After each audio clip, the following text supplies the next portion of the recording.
Welcome back to the program. Barack Obama has delivered his last but one State of the Union address on Tuesday.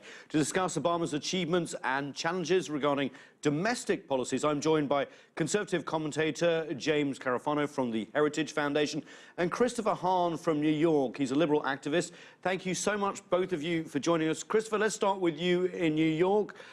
What do you think of the president's agenda going forward? And, you know, this is political theatre, a lot of this. Is any of it deliverable?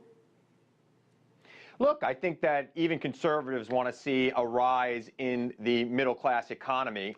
And I think that things like raising the minimum wage are things we could come together on. We might not get the 10-10 that the president and other Democrats in Congress have wanted, but I think that there's a movement around the country to raise the minimum wage. I think there is. Paul Ryan indicated after the speech that he wants to find common ground on tax policy. So I think there is some movement. Some of it can get done, but you're right. A lot of it is political theater.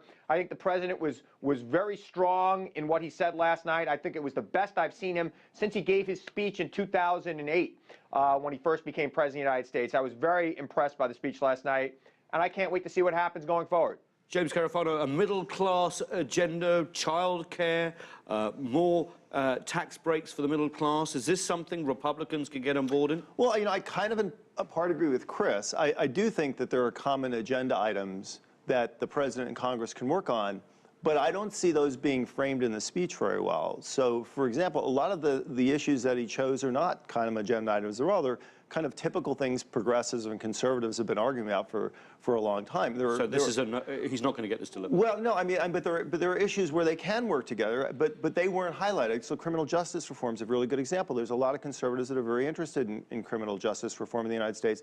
The president didn't choose to dwell on that, and even the issues that he did mention, which, you know, which I think is interesting because where they might work together, and I think taxes and trade are both good examples.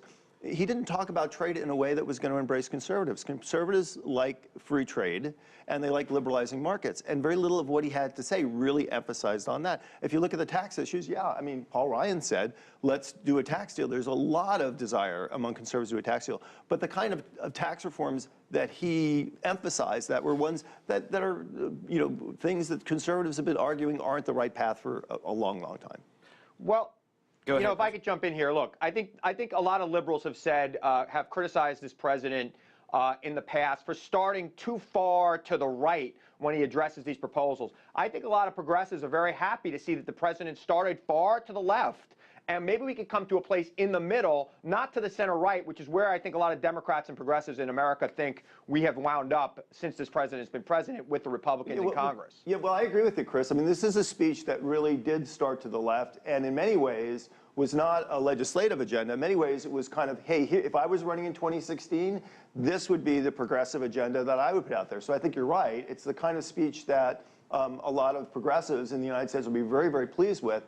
But if your opening line is a speech is this is about moving forward and getting things done, it's not the kind of speech that was going to do that. Right? It's interesting you say 2016 because he did say in that moment in the speech, impromptu, I'm not running again for election. Someone cheered and he said, I won both of them.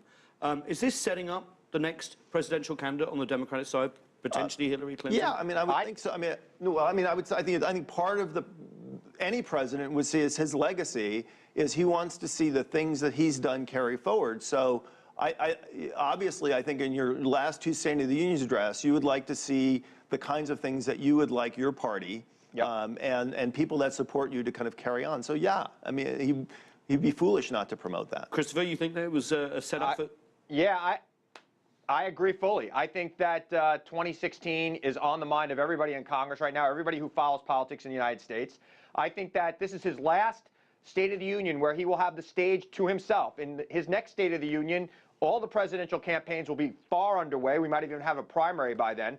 And this is a time where he could set down the marker for the progressive agenda of the Democratic Party and call upon all potential Democratic candidates to follow in his footsteps as they move forward as presidential contenders. This speech last night was as much to Hillary Clinton and the rest of the Democratic field as it was to Congress and the nation. He didn't mention a couple of things in detail that are center of his next 2 years.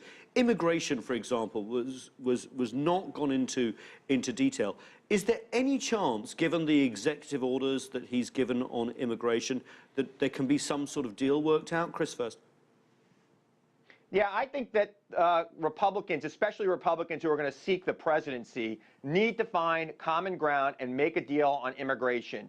You cannot get elected president in the United States of America without a substantial portion of the Latino vote. And if the Republicans give up on that vote, there will be a legislative party for the rest of the next 10 to 15 years. They need to find some common ground. And I think you're going to see a push from some people in the Republican Party, especially senators who want to be president, to find some common ground on immigration. That won't come from people like Ted Cruz, who are going to stake out that far-right wing of the Republican Party. But if you really want to compete for the presidency, you've got to find it. Now, the president laid down a marker, said, don't try to overdo what I've done by executive order. I will veto it. And let's see how Congress reacts to that. I think there are some moderates in Congress that understand this, moderate Republicans in Congress, that understand that we've got to find common ground on immigration. And we know that the Chamber of Commerce and other traditional Republican groups have been pushing for immigration reform as well. Yeah, so Chris is just flat wrong. First of all, the Latino vote in the United States, well, it's not a one-issue vote, and they're not just voting on amnesty. So, I mean, I think we've learned that, time and time again. The notion, look, immigration is a bitter pill. The president ripped out a raw nerve of what he did with and that's not going to heal. And you know what? The 2016 election isn't going to heal that. And immigration issue is going to be an issue in 2016. It's not going to be the defining issue for anybody. And I think, you're not going. I don't think it's likely that conservatives en masse are going to walk away from what they think is a just issue. That rule of law matters. That how you deal with immigration lawfully really matters. That border security really matters. They're not just going to give the president a pass on this for the next 2 years. And they're not in the presidential election. But these things matter. These things matter. Indeed, they do. But we got to have a policy that addresses the reality that is this country. There's a market for this labor that is coming across the border. We are still the beacon of hope and liberty and opportunity around the world, and people want to come here, so we have to find a process. No conservative disagrees with you. They disagree that the president took the law into his own hands. They disagree that the only answer is an amnesty. They disagree with that. They think your policies are wrong. They don't disagree with your principles. Well, they don't think we're not an immigrant nation. They have the Congress now. That's not true. They have the Congress now. But they don't own the presidency, They have the Congress now, and they have the Congress now, and they can pass a bill.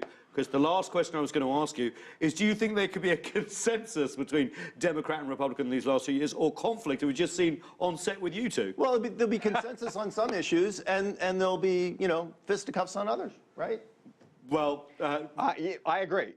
I think there'll be some consensus. There'll be a lot of conflict. Presidential politics is going to start playing a major role immediately, and we're going to see a lot of that. So let's see what happens. It's going to be fun. Christopher Hahn from New York, James Carafano from here in DC studio. That's all we have time for, but the conversation continues online. Join us on CCTV America's Facebook page to comment on this or any other show, or chat with us on Twitter at CCTV America. I'm Nathan King in Washington, DC, and thank you for watching.